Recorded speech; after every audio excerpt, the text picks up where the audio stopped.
Michael Nagy here with Jiggy Jag TV and DiscoveringBands.com. And for everyone watching right now, if you can share this video on my channel to help support the awesome bands I feature. And today I'm here with StykFaktor. How you doing today? Good. How are you? It's good. Good to have you. Doing well. Cool. Now you want to start off by giving us a little history about the project? Yeah, so actually the project is almost 20 years old now. I started it in 2001. I had not left, I was in another local band, an industrial band, and we decided to sort of lay low and maybe call it quits a little bit. And so I started it as just a studio project. Had some ideas in my head and wanted to try a few things on my own. And first album that I did was just an instrumental album, you know, just trying a couple things out. It's kind of funny when I listen to it now. It's more like techno kind of stuff, but you find your ground and figure things out. But that's basically where I started it, and it was really just meant to be originally a studio project, just me, nobody else. And interestingly enough, that's how the name sort of came about for the band. Styk is a nickname an old bandmate of mine he used to call me Styk. I'm very thin, as you can tell, and spiky hair and just wiry guy, and he called me Styk all the time. And when I was trying to think of what to call the project, I was like, well, I have no idea, what to call it or whatever. And it really wasn't any egotistical thing or whatever. I was just sort of thinking about, well, what am I doing here? And, well, it's just me. I'm making some music. I'm going to see where it's going to go. And it's just me and a bunch of machines, right? Keyboards, drums, guitars, whatever. And so it sort of popped into my head. I'm the only human factor in this whole project. Who am I? And thus came the name StykFaktor. So that's how it came about. Awesome. Now, I know you were doing industrial, and this is more of like a Darkwave style. What made you want to go in that direction?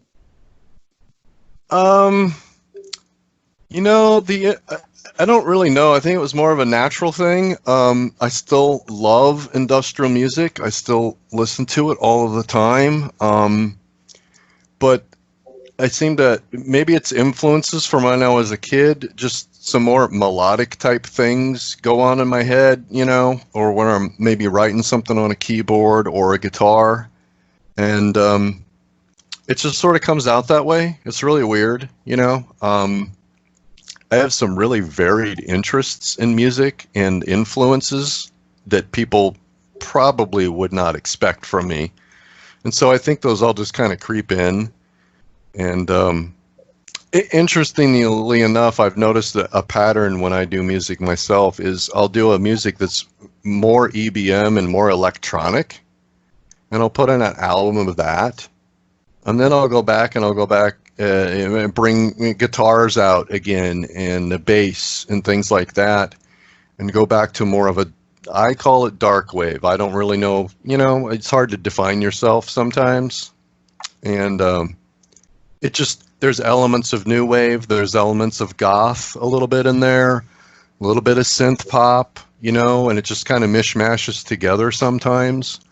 I've even been known to throw a country riff on a guitar or two in there. It's just something that sticks in the back of my head. I grew up listening to some of that sometimes, and it just sort of sneaks in. But I don't know. I still do some harder stuff once in a while, but for some reason, it just seems like what I've been doing and been releasing fits more with me, I guess. If that answers the question. Yeah. And I know you took a little hiatus for a little bit from the project. What made you want to get back into it? Yeah, so that's an interesting story there. I mean, I got started around 2001 with the project, and it took off. I mean, locally, it took off really well. A lot of interest, got booked a lot of shows. In fact, again, I didn't plan on making a band out of it. I was just trying to do a studio project. And then we started getting asked to do shows, or I started getting asked to do shows locally here in St. Louis. And was like, huh, that's interesting. So I pulled together a few people to do some stuff live.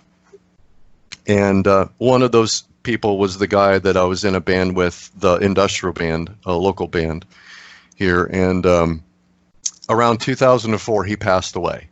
Okay. And real close friend. We'd been friends for a very long time in several bands together by this time. And it just kind of hit me really hard. Wasn't too inspired. Couldn't really think of, you get in that mood where you're just the creativity isn't flowing. So I took about 5 years off. I didn't do anything. I didn't play any shows. I didn't write any music.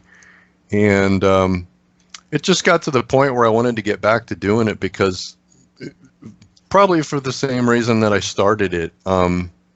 It's kind of therapy for me, the way I write for the StykFaktor stuff is different than how I wrote for other bands that I was in.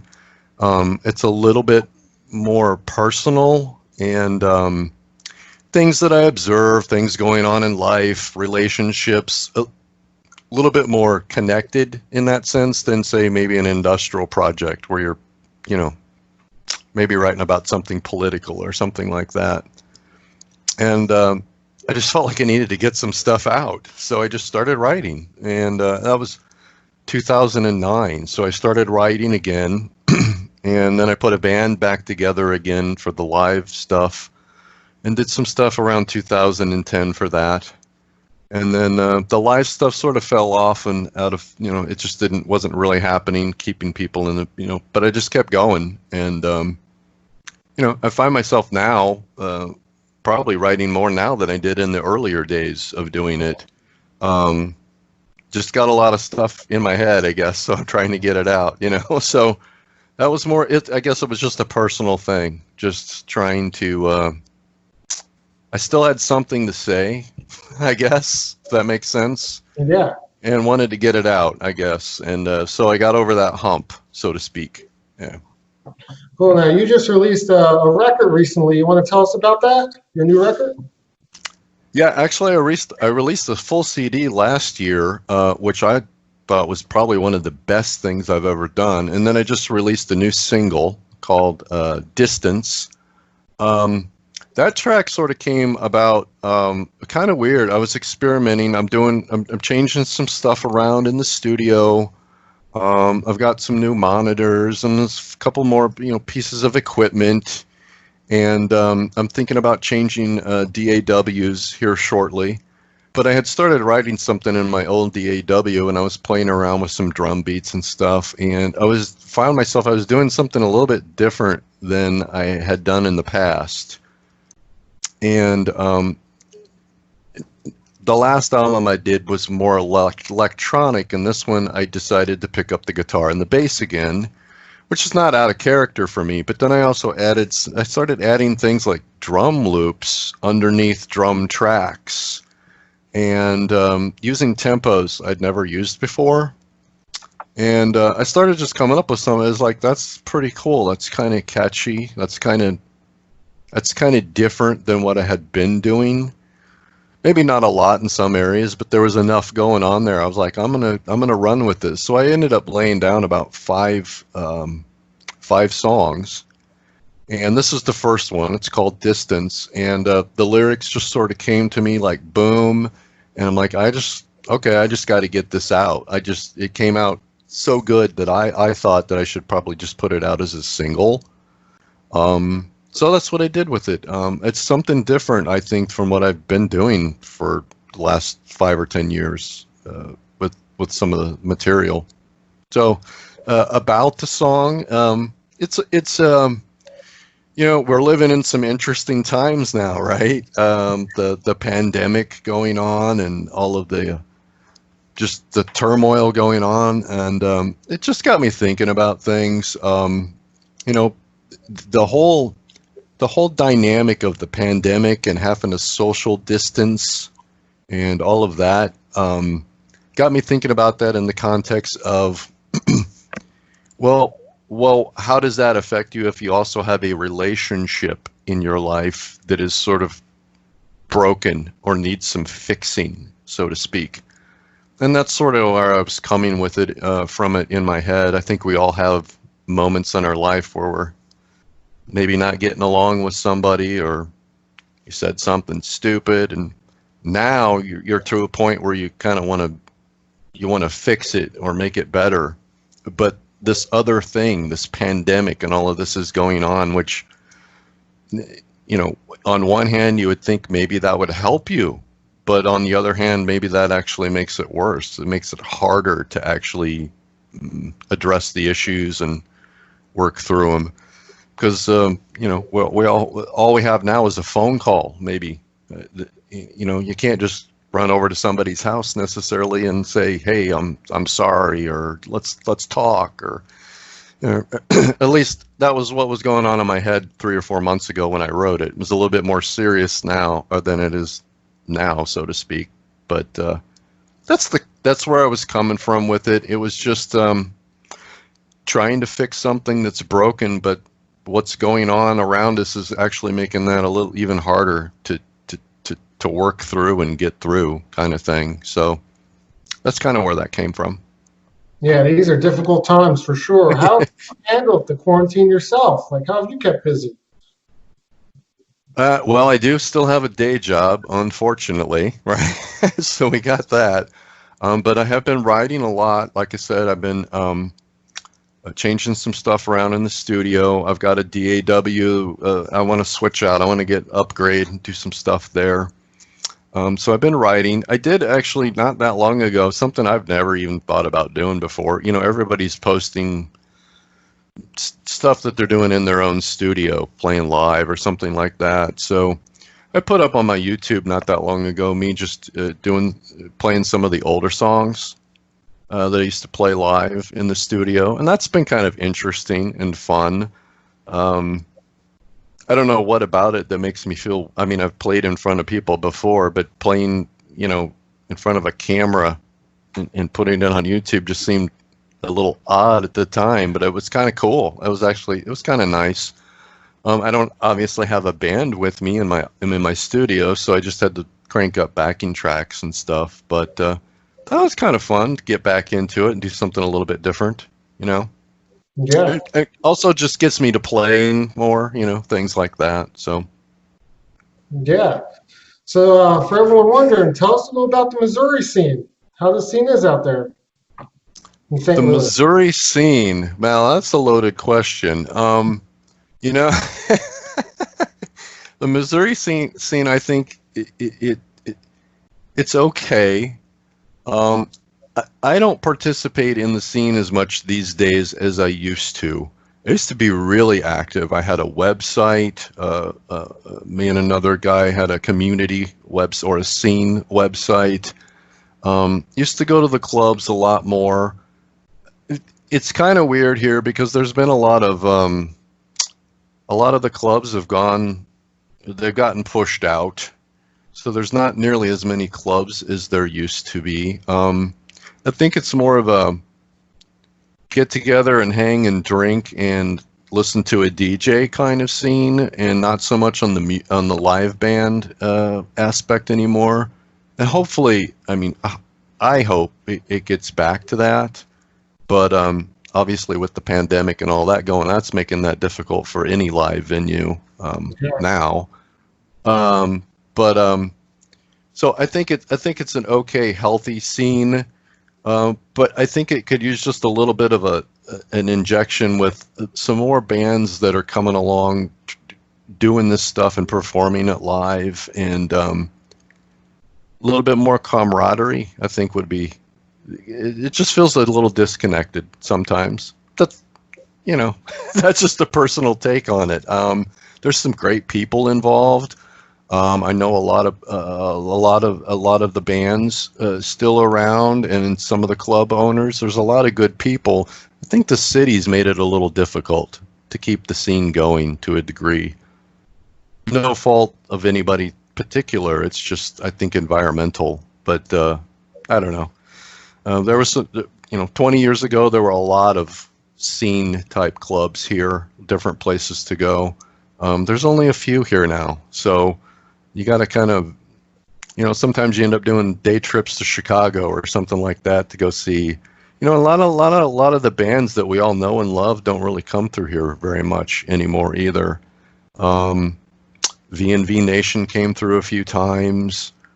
One of my favorite bands has never been here, Project Pitchfork. I always got to go up to Chicago to see them. So St. Louis gets skipped somehow in that booking of tours. So it's not a bad thing to do a day trip, but it'd be nice if somebody stopped here once in a while. But we do get some good stuff occasionally. Yeah, it's not horrible. I just wish it was better. Let's put it that way.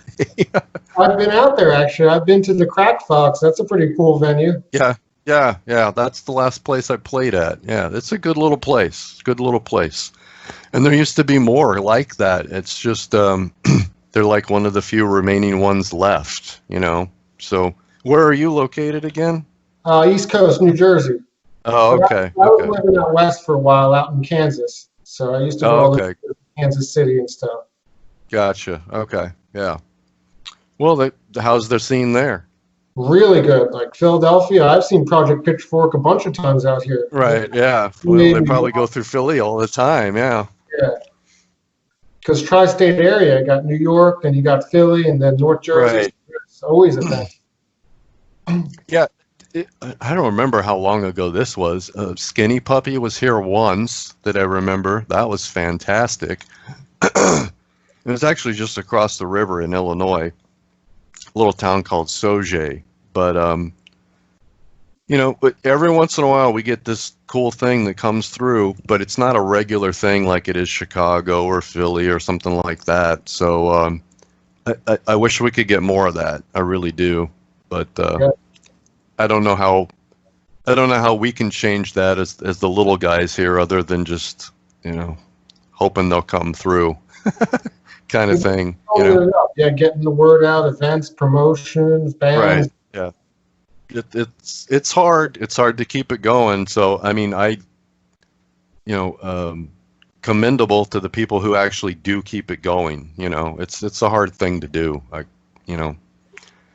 I said, I was involved with to a degree a while back, and even that was hard. You're doing a day job, you're doing a band, then you're trying to do community stuff, and there's a lot of people, they spend a lot of their time they put into it, and well, my opinion is they deserve it to be better than it is, because they do put a lot of work into it. So yeah. Now you yourself, you said you were part of some other bands. What other projects are you part of or have been part of?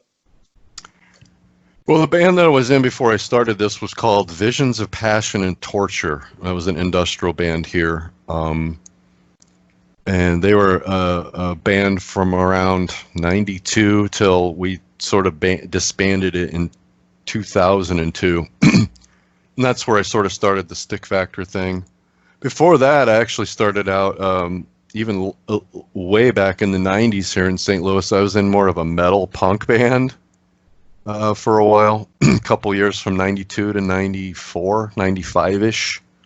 You wouldn't have recognized me. I'd had long hair and the whole 9 yards, but that was fun. That was interesting. More of an organic sort of metal punk kind of thing. And a few other cover bands and things like that way back when. But mostly it was Visions and StykFaktor for the last 20, 25 years. I do have a side project from StykFaktor, which is called iGemini. And that's more of a, I don't even know how to describe it. I call it sort of ambient new age rock. All right. I don't do any vocals on it. It's all instrumental. But what I do in there is a lot of synths, a lot of ambient type stuff or new agey kind of stuff, but I put rock drums underneath it. I don't know why, it just comes out in my head, so I write it down and I go, that sounds pretty cool. So I put out one CD of that, and that's out there on Spotify and Amazon and all that. So if you want to check that out, that's cool. It's something different. kind of stuff that I've had in my head for years and always wanted to just do something with it. So I said, screw it, and did something with it, put it out there.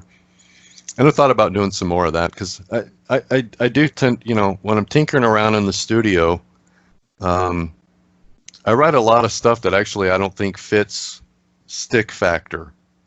So I don't know what to do with it, since I'm not currently collaborating with anybody outside of the studio, so to speak, right now.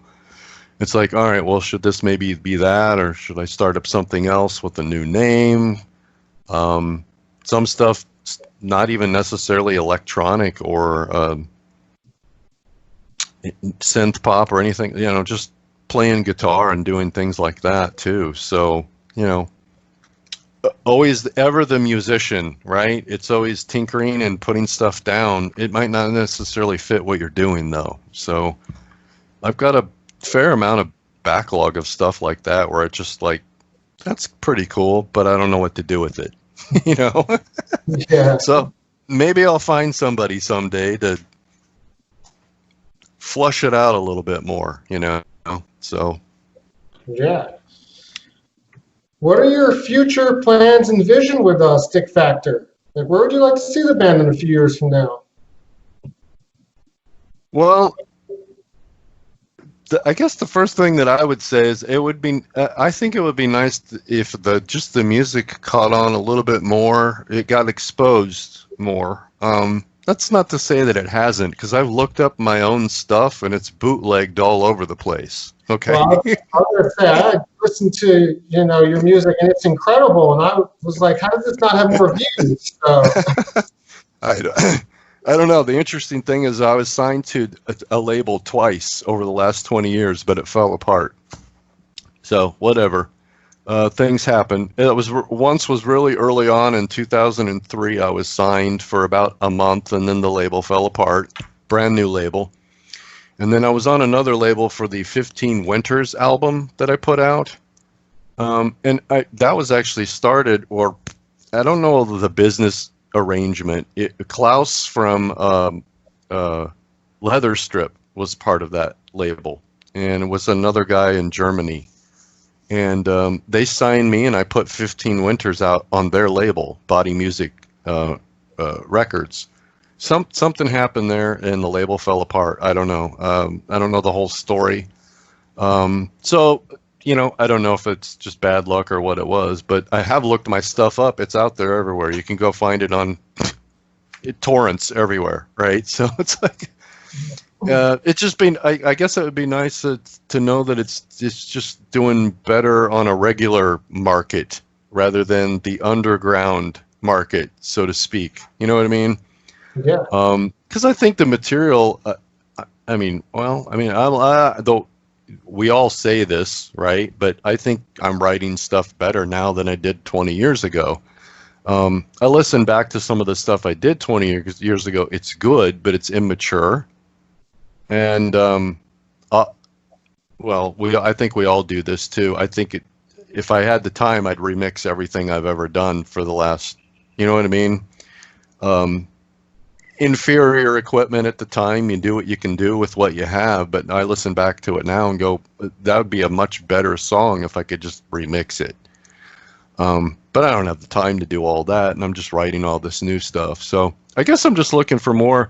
It'd just be nice that people are out there picking up the material and enjoying it. I do it for me, but I also think some of the things that I write about and the context of the lyrics that I'm putting out there is relatable for people, and I just want maybe them to get something out of it.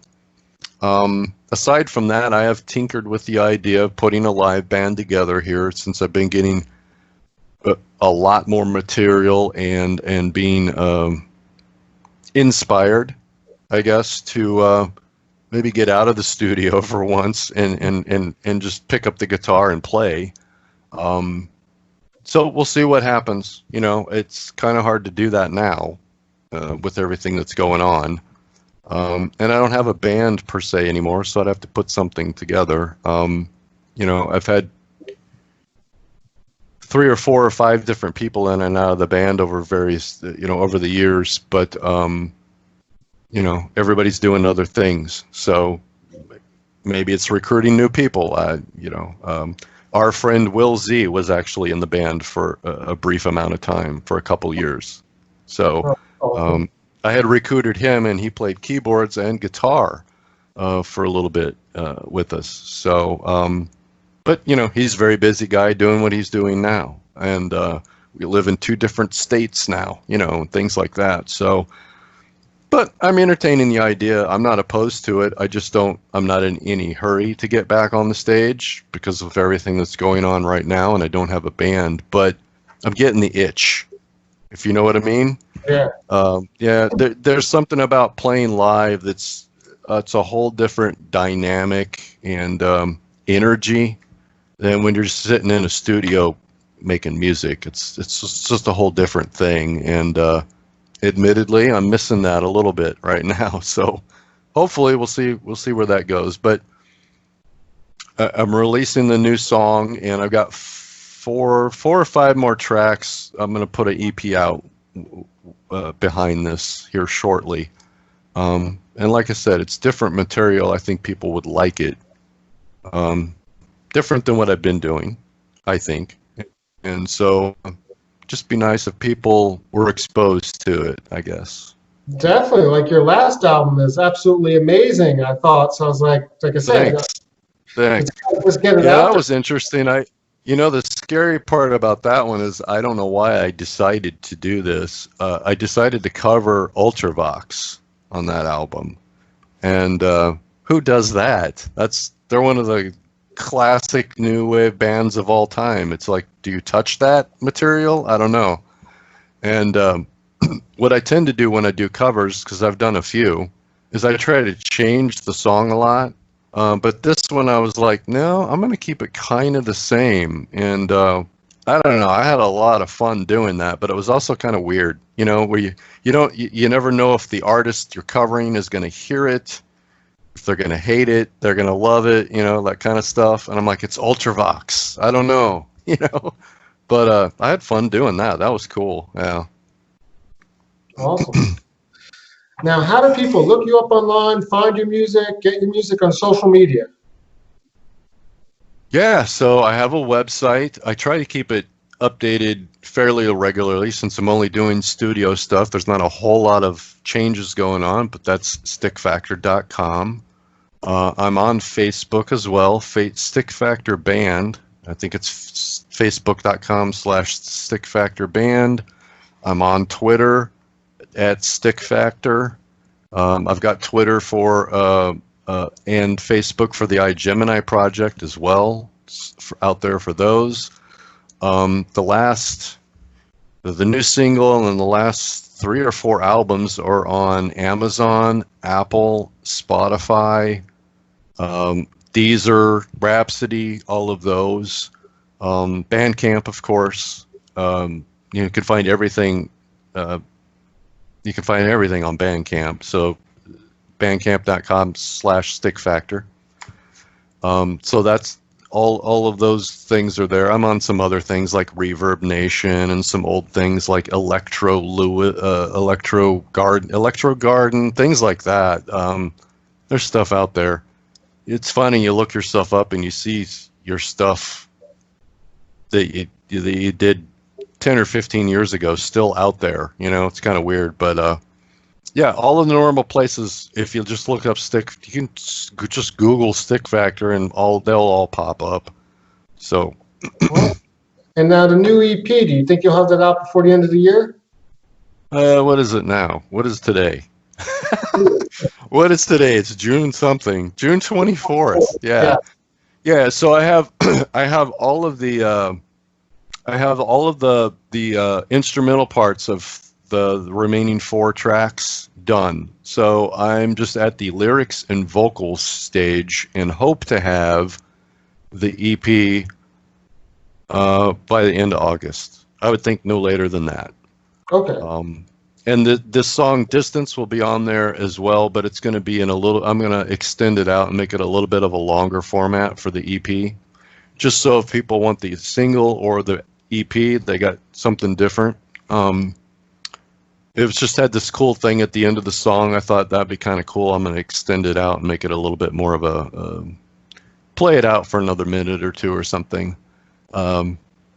It's in my head. I haven't got it done yet, but it'll get there. But I would think no later than August. You know, still juggling the day job, so it's like when you can get the time on the weekends or the evenings to knock the stuff out. But the songs themselves are written except for the lyrics and the vocals. So,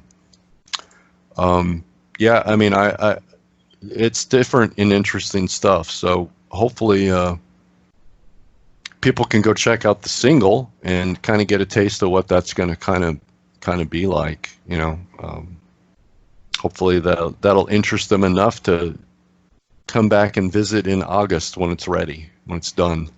Yeah, looking forward to it. Yeah, thank you. Yeah, well, it was good talking with you, and Yes. everyone look him up.